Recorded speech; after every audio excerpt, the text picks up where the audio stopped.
Welcome back to Autism Live. We're thrilled that this is a topic that I love.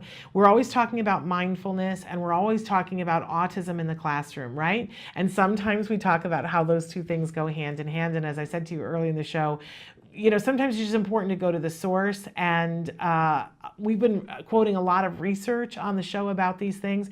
And so I want to introduce to you Jai Lester from Calm Classroom. Jai, we're so thrilled to have you with us today. I'm really glad to be here. It's a pleasure. Thank you for having me. No, it's our pleasure. And I want you to start by telling the folks at home what Calm Classroom is and how it came to be. Well, Calm Classroom is really a program that's been for the last 10 years primarily given in school settings. And it's composed of a series of mindfulness-based techniques, about 40 of them. And we train teachers to deliver these mindful practices, which are about 3 minutes in length each, to students. So we train the teachers, and then the teachers deliver it to the students.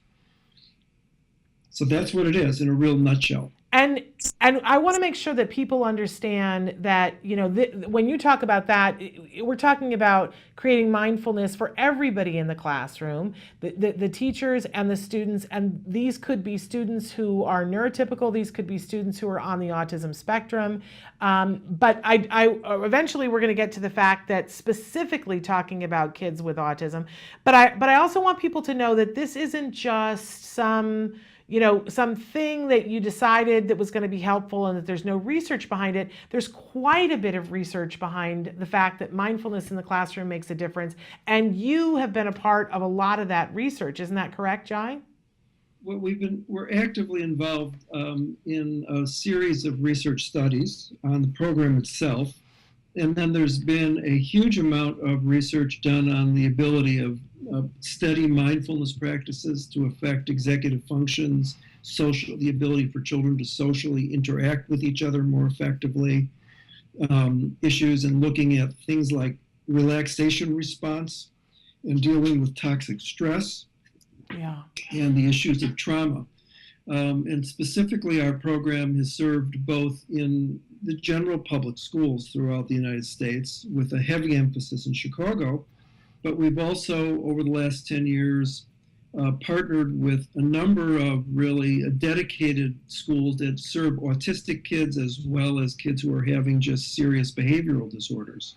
And so let's talk a little bit about what you see in the difference, because I was on your website and it just, I get this, and I think a lot of our viewers get this, why this is so important. But some of the statistics that you have there after doing mindfulness in the classroom, that you've had people report a 21% increase in test scores, standardized test scores, 75% drop in violence, a 10% increase in attention, a 65% of teachers report a decrease in their personal stress, and 94% of teachers said that they saw a difference in a positive difference in individual students and how they interacted in the classroom. Those are some pretty impressive statistics. So I want to talk specific. Go ahead. Let me put that in perspective, though.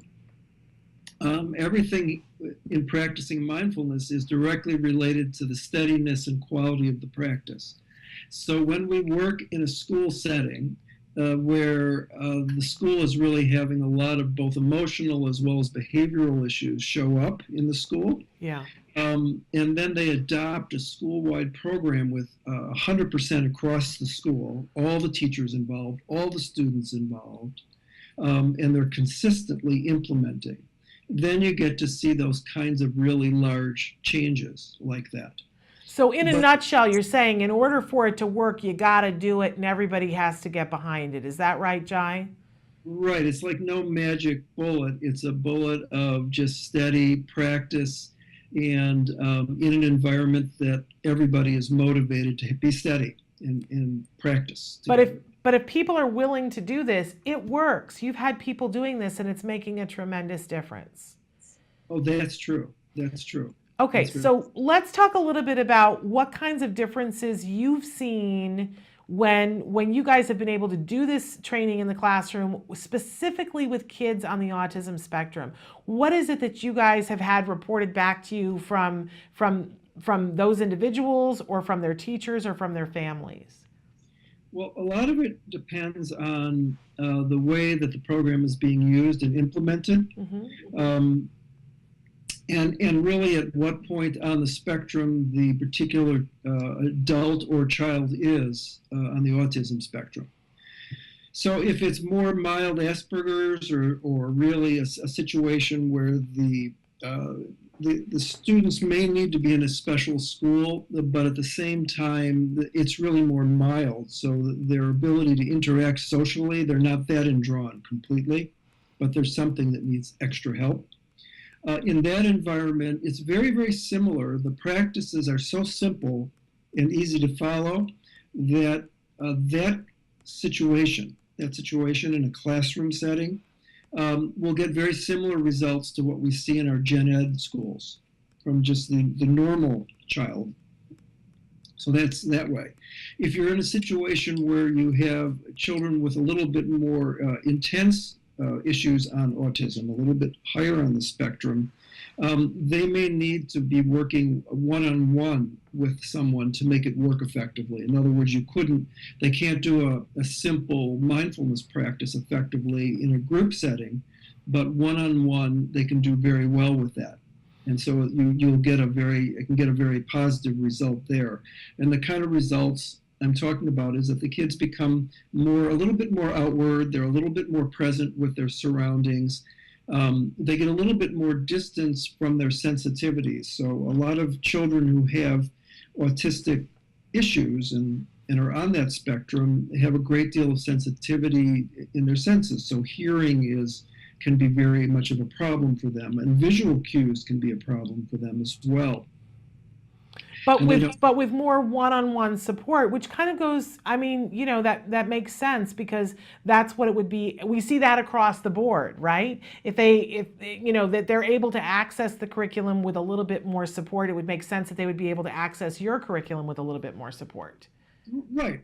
That's exactly what it is.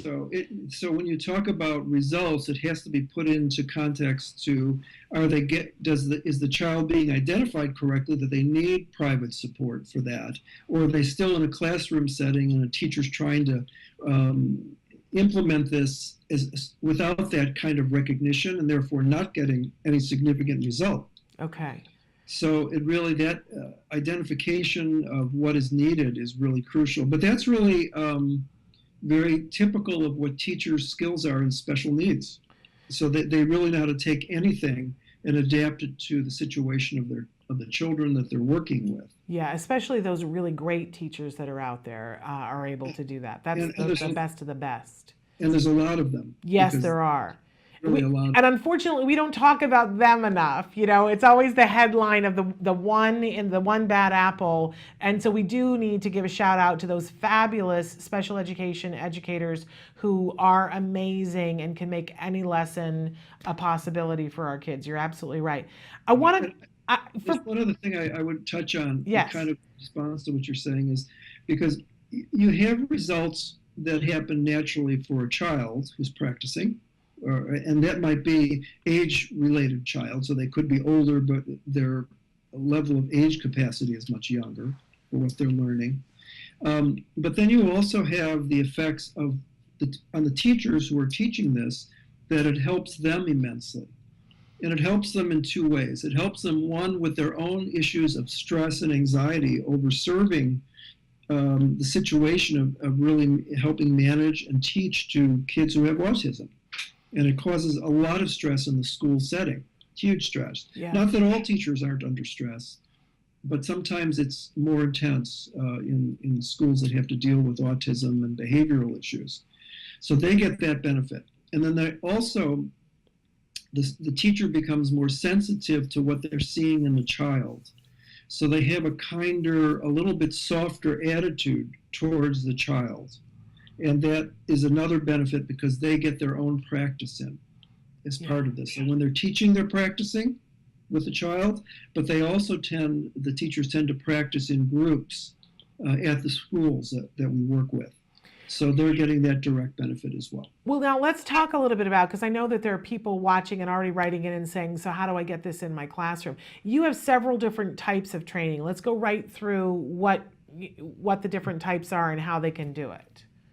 Well, I think for the independent teacher, so because not every teacher is able to have school-wide training. It's just not feasible to have staff come out and train the whole school, but they can implement in their own classroom. And they have a contained classroom, so they can make some real benefit by just being a teacher doing it. So for those teachers, they simply can go to our website, which is calmclassroom.com, and go to the store. And in there, there's a program called the Academy. And it's an online e-learning course which walks them through how to roll out the program, how to teach and work with the curriculum, and how to deal with some of the behavioral issues that will come up in the classroom. And they're certainly going to need to adapt it to their special needs situations. Because again, they may be teaching it, we don't know what level that their children are at, right? So, but they will have that skill to adapt what they see in our course, because we get that report all the time. Mm-hmm. And they'll make it work for them. So I think that's the easiest and economical way for a teacher to do that. And it's very, the cost for that, as an example, is about $65, and they get the training course as well as their own manual, their own curriculum manual that comes to them in the mail as well, so that they can teach right out of it in the classroom. So that's probably the most practical. The other thing that they can do is contact us, and if they're an administrator of a school, we can discuss with them what it means to bring school-wide training to all of their staff, and which we do. Okay. I want to put it out there too, having been a room mother in a classroom, that, you know, there are certain times of the year when the expectation is to get a gift for the teacher from the class. And for those of you, no, I'm serious. For those of you who are looking for a gift to be able to give, I think there are rules about for a dollar amount from one person, because one person probably could give it, but then they might go, oh, I can't take it from one person. But what a great gift to give to a classroom teacher from a class. I can tell you as a former teacher that those kinds of things, more training, and good teachers love to learn and love to gather skills to be able to bring them back to their classroom, and one that reduces the stress and makes it possible for more things to happen for everybody. I think that's a great teacher gift.